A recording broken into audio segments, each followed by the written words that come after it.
What's up guys? Now I know what you're thinking.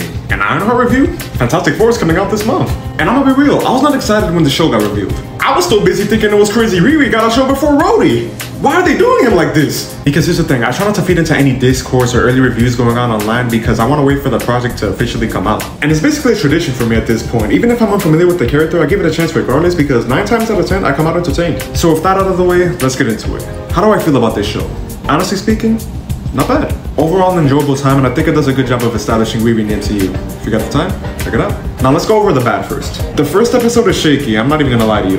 Which for a 6-episode series is a problem because you want to hook the viewer between episodes 1 and 2. Now for the side characters, particularly Hood's crew, I didn't find myself caring for that much. They had interesting qualities, but we didn't spend enough time with them, so most of them just felt like they were just there. Making Ezekiel Stain a villain was cliche, they don't both have to be villains. To be fair, where he goes from here was left ambiguous, but I think it was better to have him be Riri's questionable but well-meaning friend. The action was fine, but I feel like they leaned too much into the Hood's invisibility and superhuman strength when I really wanted to see some gunslinging. The plot is pretty simple territory for the most part, but just because it was simple doesn't mean it was executed badly.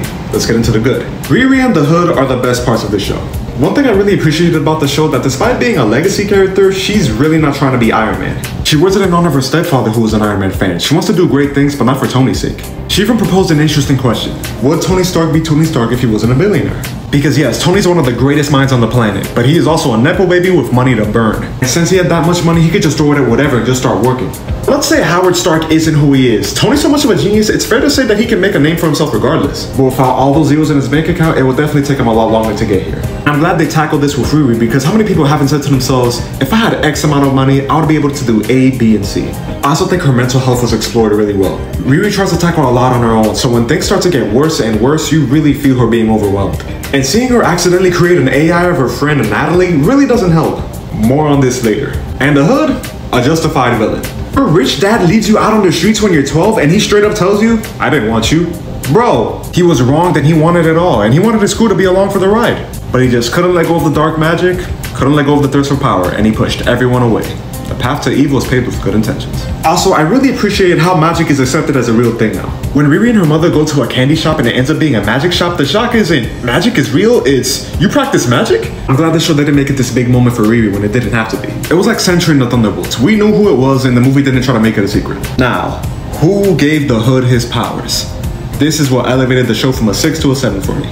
Bro made a bargain with Mephisto himself. I've only heard about the Hood here and there in the comics, so I didn't know this was gonna happen at all. I hope this actor didn't stay because he had a good performance, he was charming, and he had his presence to him when you got smart with him.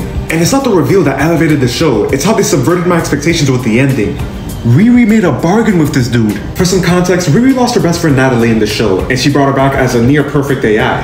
However, while trying to integrate magic into her new suit, she loses her again, for good. And initially, she tries to reject them at first. She's like, the past is the past, I can't change that. And Mephisto's like, bullshit, time doesn't heal all wounds. That shit gets worse. No shouting, no nothing, just chilling, like he knew he had her before she even spoke. Also, the man said Dormammu wasn't fit to clean my asshole. That is both funny and true. He brought Natalie back to life, and the show makes it clear Riri's gonna face the consequences to this later on.